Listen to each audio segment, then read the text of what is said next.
Hey, what's up everybody? Tim here from Lowbrow Customs, and today we've got a Softail on the lift that we're going to show you how to install our new rigid strut kits that will be used to delete the rear suspension on your pre-99 Softail.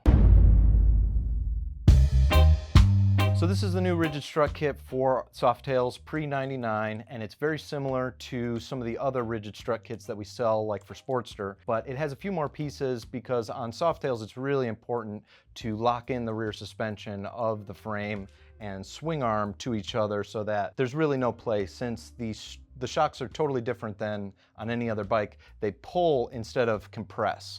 So the shocks have been known to shear its mounting hardware, and so we don't want to just run a strut at the bottom. We also want to lock it in at the top so that it's just totally rigid in the rear end. So this kit includes two rigid struts. They're welded, three-piece construction, powder-coated black.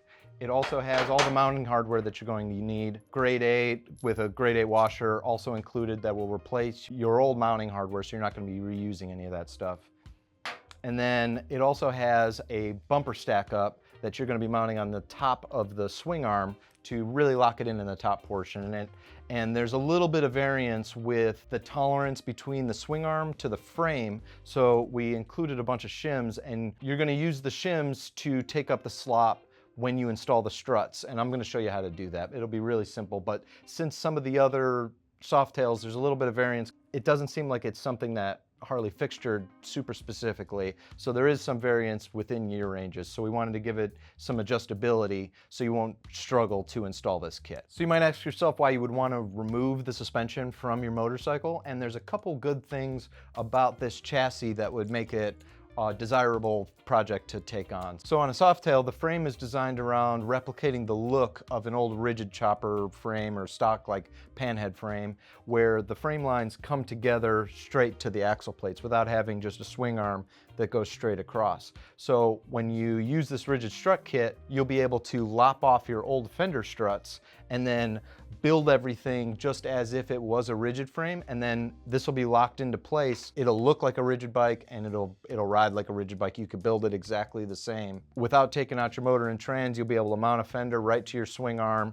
sissy bar. You could have a rigid mounted seat, which you wouldn't be able to do on a bike with suspension if you mounted everything to your swing arm, because everything would still move. But if you lock that all into place, you could build it just as a rigid chopper, and then it would look like a rigid chopper, and you could do this pretty quick and painlessly without having to take a lot of stuff apart, especially if this is like the first chopper build that you're going to be doing. So now I'm going to show you how easy it is to install this on your chassis, and we have the motor and trans out of here so you can really see down in there and see how easy this is to install. It's going to be a little bit trickier for you when you have the motor and trans in place because you're going to have some things to work around. But even with the motor and trans and primary, you should still be able to access all this stuff. It's just going to be a little bit of working around, and you might have to try some different wrenches and such to get this to fit in nicely. But I'm going to show you how easy it is, and we're going to get to it. So first things first, we're just going to remove the shocks, and then we also got a couple bumpers up top that we'll be replacing with our stack ups, but we got to get those out of the way.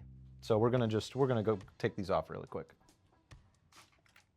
So we've got everything out of the way, and we're going to start with one strut, and we're going to bolt this on because we need to figure out how many shims that we need to put on our bumper kits.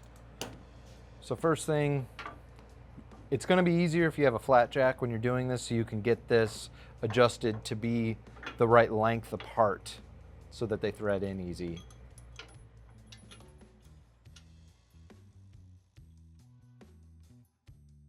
When you're going to install this kit, it'll be easy if you have this on a flat jack, so this is adjustable, so you can really line up these two mounting locations.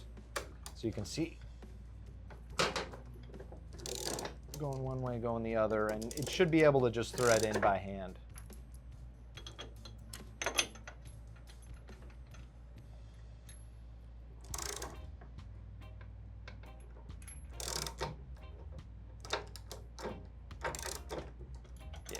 There we go. You want to it should just spin in by hand, or at least somewhat. You'll have to use a wrench, but you know you got it lined up good if it goes in nice and easy.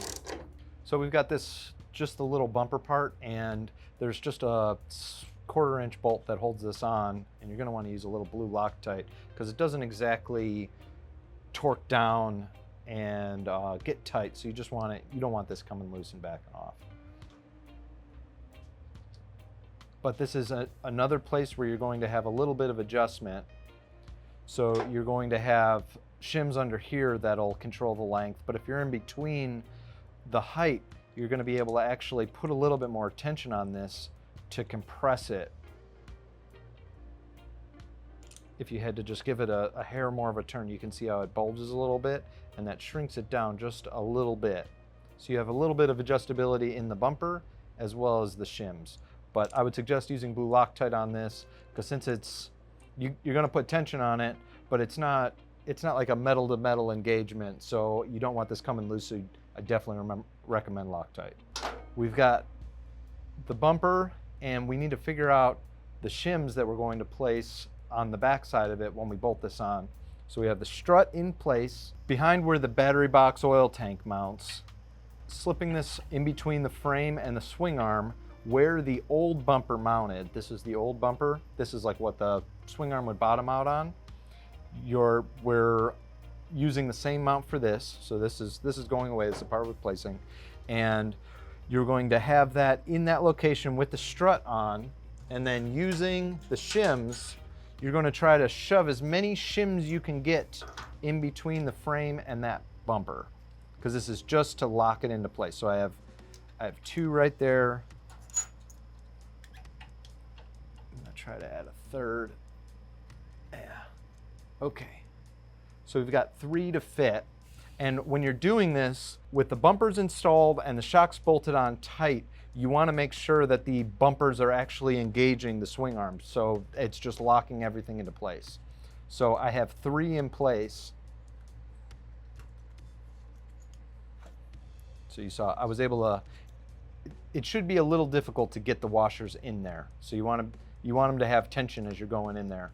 So I have 3 in place, and so I'm going to bolt those in.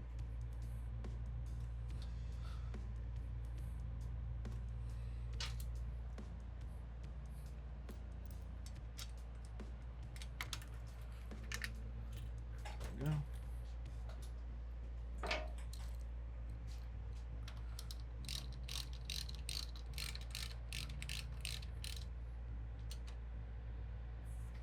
So 3 was the most that I could actually fit in there and get in there with the strut on, but I have the bolt still loose, and you can see that I'm grabbing the bumper and I can actually wiggle it. So I'm going to want to add another washer, but I'm not going to be able to get that washer in with the strut installed. So now that I have a really good idea of how many shims that I'm going to use on the bumpers, I'm going to take this off, I'm going to jack it up to give me a little bit more clearance, I'm going to add a spacer, I'm going to bolt this on tight, and then I'm going to let everything down so it's actually hitting the bumpers, which will give me the right clearance center to center for me to run the bolts in for the struts.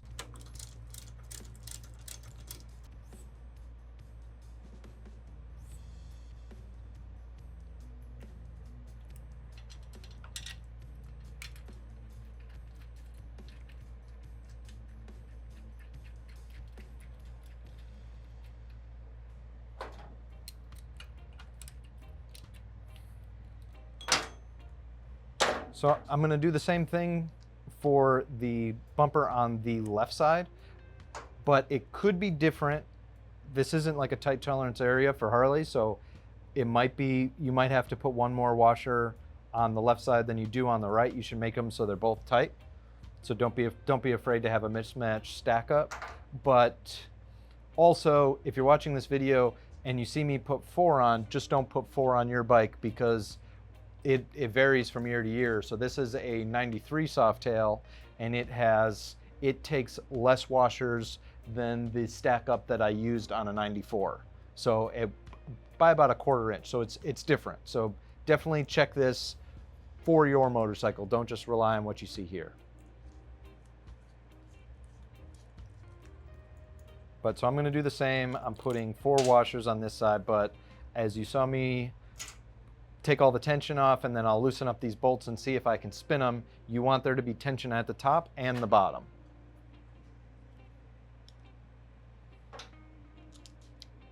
And try to get the bumpers adjusted in about the same location like I did on the other one. I'm using blue Loctite. and try to get the same kind of compression on both sides.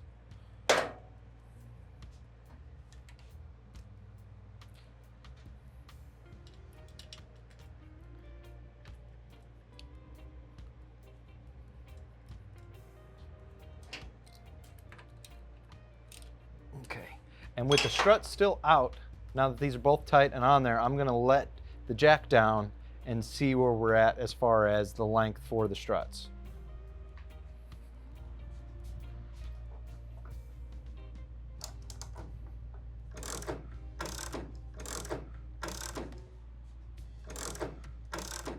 Okay, we just have all the weight on the bumpers now.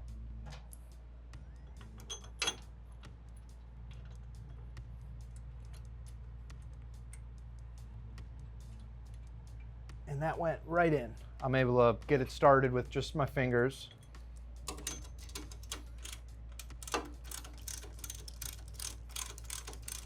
We're going to loosen up the bumpers and make sure that these have tension on them. Yeah. So if you're able to rotate these easy, you need another washer. But what you want is for them to be nice and tight. So now that we have those, we can tighten those up, and we just have to install the other strut, and you'll be ready to cut off these fender struts and really get to chopping. So let's just finish getting everything tight.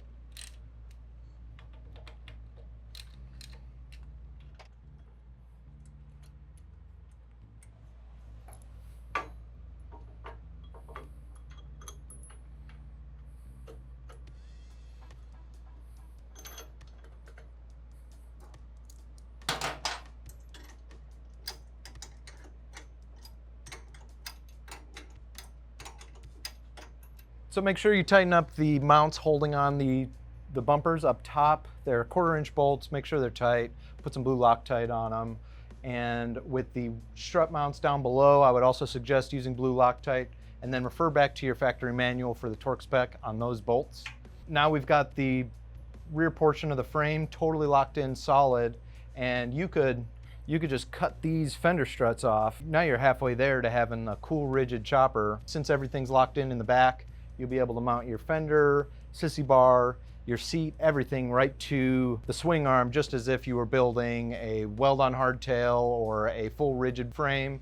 You'll be able to build it just the same as any other chopper that you've seen videos of that we've done here at Lowbrow. So as you can see, this was a relatively painless kit to install on your bike. We have everything stripped down just for visual purposes, just so you can see all the parts working with each other. But I've been able to install this kit on a bike with the motor and the trans, primary, everything fully bolted into place in it. It bolted up just about the same. The strut bolts were a little bit more tricky to get out than if you have all this room opened up, but it's still pretty simple. So you could go from having a stock bike to be well on your way to building a chopper out of your Softail in not a lot of time. So I haven't seen too many chopper builds out of Softails with stock frames yet, so I'd love to see them. If you finish a bike and using our kit, please don't hesitate and send us some photos, or reach out and ask us any questions about this kit. I hope you found this video informative, and if you would like this kit or any other parts to be able to build a chopper out of your Softail, you can find it at lowbrowcustoms.com. My name's Tim. Thanks for watching.